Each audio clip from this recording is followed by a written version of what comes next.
दोस्तों, यह कहानी अपने मन को वश में कैसे करें, एक बौद्ध दृष्टिकोण पर आधारित है। यह कहानी बौद्ध धर्म की शिक्षाओं और बुद्ध की उपदेशों पर आधारित है और कल्पनात्मक शैली में कही गई है, ताकि श्रोतागण को गहराई से प्रेरणा और मार्गदर्शन मिल सके। तो आइए कहानी को सुनते हैं। बहुत समय पहले की बात है। श्रावस्ती नगरी में भगवान बुद्ध अपने शिष्यों के साथ जेतवन विहार में निवास कर रहे थे। एक दिन एक युवा साधक आनंद, जो बुद्ध का प्रिय शिष्य था, अत्यंत चिंतित मन से उनके पास आया। उसका चेहरा उतरा हुआ था, आंखों में अशांति स्पष्ट थी। बुद्ध ने उसे शांत स्वर में पूछा, आनंद, तुम्हारे मन में कौन सा तूफान चल रहा है?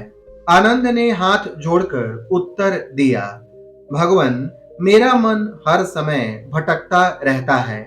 कभी क्रोध आता है, कभी लालच आता है, तो कभी मोह आता है। मैं ध्यान करता हूँ, मगर मेरे विचार रुकते नहीं। मैं अपने मन को वश में करना चाहता हूँ, पर वह मेरा कहा नहीं मानता। बुद्ध मुस्कुराए। उन्होंने पास रखे कमंडल से थोड़ा जल निकाला और एक कटोरे में डाला। फिर बोले, आनंद, यह जल साफ है, इसमें अपना चेहरा देखो। आनंद ने उसमें अपना चेहरा देखा। उसका प्रतिबिंब साफ दिखाई दे रहा था। फिर बुद्ध ने कटोरे में मिट्टी डाल दी और उसे हिला दिया। फिर बुद्ध बोले, अब देखो। आनंद ने देखा। अब जल गंदला हो गया था और कुछ भी स्पष्ट दिखाई नहीं दे रहा था। बुद्ध बोले, मन भी इसी जल की भांति है। जब तक यह स्थिर है, शांत है, तब तक स्पष्ट देखता है सत्य को, स्व को। पर जब यह विकारों से भरा होता है, क्रोध से, मोह से और द्वेष से, तब यह भ्रमित हो जाता है। बुद्ध ने आनंद को एक कथा सुनाई। बहुत समय पहले एक राजा था। उसका नाम था चंद्रसेन। उसका स्वभाव अत्यंत क्रोधी था। एक बार एक साधु उसके दरबार में भिक्षा मांगने आए। राजा ने उनका अपमान किया और उन्हें नगर से बाहर फिकवा दिया। कुछ वर्ष बाद वही राजा युद्ध में पराजित हुआ और अपने राज्य से निष्कासित हुआ। जंगल में भटकते हुए वह उसी साधु के आश्रम पहुंचा, भूखा और थका हुआ। साधु ने उसे प्रेम से भोजन कराया, उसका शरीर साफ किया और उसे शरण दी। राजा ने आश्चर्य से पूछा, मैंने आपके साथ ऐसा अन्याय किया, फिर भी आप मेरी सेवा कर रहे हैं? साधु मुस्कुराए और बोले, मैं अपने मन को क्रोध से मुक्त कर चुका हूँ। क्रोध स्वयं को जलाता है, दूसरे को नहीं। जो अपने मन को क्षमा से भरता है, वही शांति को प्राप्त करता है। राजा ने पहली बार जाना, मन को वश में करने के लिए क्षमा आवश्यक है। मन की प्रकृति और उसका साधन। बुद्ध ने आनंद को समझाया कि मन की प्रकृति चंचल है। यह बंदर की तरह इधर उधर कूदता रहता है, लेकिन मन को पकड़ा नहीं जा सकता, उसे केवल देखा जा सकता है। जैसे एक झील में कंकड़ फेंकने से लहरें उठती हैं, वैसे ही विचारों से मन अस्थिर होता है। पर यदि हम उसे सिर्फ देखें बिना प्रतिकार के, तो वह स्वयं शांत हो जाता है। आनंद ने पूछा, तो क्या केवल देखना ही पर्याप्त है? बुद्ध बोले, देखना पहला कदम है, इसके बाद अभ्यास आता है, ध्यान, प्रज्ञा और सील का अभ्यास। फिर बुद्ध ने एक और कथा सुनाई। उन्होंने कहा, अंगुलीमाल एक भयंकर डाकू था। उसने 100 लोगों की उंगलियां काटकर माला बना रखी थी। वह विक्षिप्त मन का प्रतीक था। बिना नियंत्रण के, केवल हिंसा और मोह में डूबा हुआ।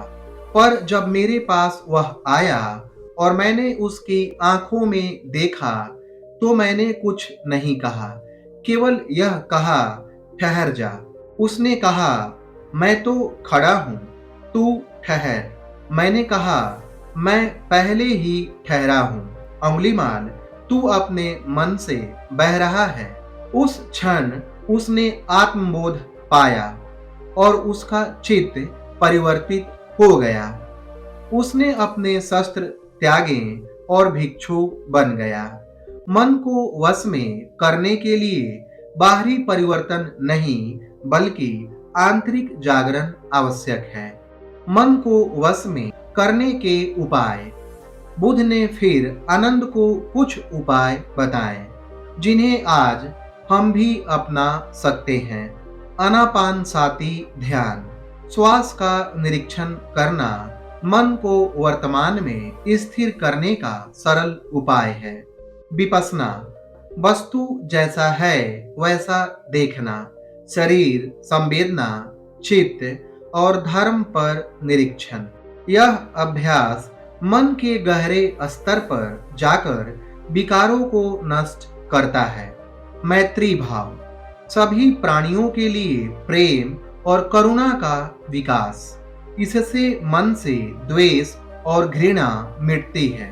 सील, पंचशील का पालन, हत्या नहीं करना, चोरी नहीं करना, मिथ्या भाषण नहीं करना, व्यभिचार नहीं करना, मादक पदार्थ का सेवन नहीं करना। सील से मन स्थिर होता है। प्रज्ञा अर्थात सही दृष्टिकोण, यह जानना कि सब कुछ अनित्य है, दुख रूप है और अनात्म है। यह दृष्टिकोण मन को मोह से मुक्त करता है। फिर बुद्ध ने एक और अंतिम कथा सुनाई। उन्होंने कहा, एक युवा साधु था जो ध्यान करता था, पर हर बार उसके मन में वासना, क्रोध और अहंकार आ जाता। वह परेशान होकर मेरे पास आया। मैंने कहा, तू इन विकारों से लड़ मत, इन्हें अपने साथ बिठा ले, पर उन्हें खाना मत दे।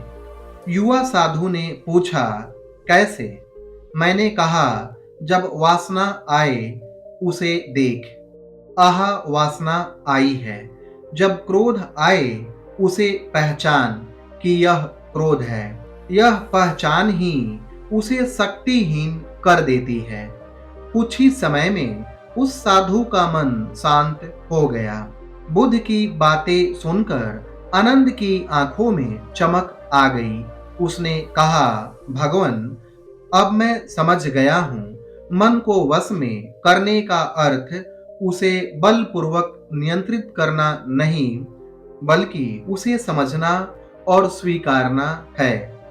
बुद्ध मुस्कुराए और बोले, ठीक कहा आनंद, मन को वश में करना युद्ध नहीं, योग है, जो ज्ञान, ध्यान और करुणा से संभव होता है।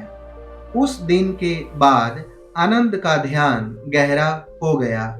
वह धीरे धीरे स्वयं की प्रकृति को समझने लगा और अंततः एक दिन उसने भी निर्वाण की अनुभूति प्राप्त की। दोस्तों, यह कहानी केवल एक बौद्ध शिक्षण नहीं, बल्कि आज के जीवन में भी उतनी ही प्रासंगिक है। हम सभी अपने अपने अंगुलीमाल से जूझ रहे हैं, क्रोध, चिंता, लालच और अहंकार। पर बुद्ध के मार्ग पर चलकर हम सभी अपने मन को मित्र बना सकते हैं। अपने मन को वश में करना कोई युद्ध नहीं, वरन प्रेम और समझ का मार्ग है। दोस्तों, यह कहानी कैसी लगी कमेंट सेक्शन में जरूर बताएं। वीडियो पसंद आई हो तो इसे लाइक करें, शेयर करें और चैनल को सब्सक्राइब करें। धन्यवाद।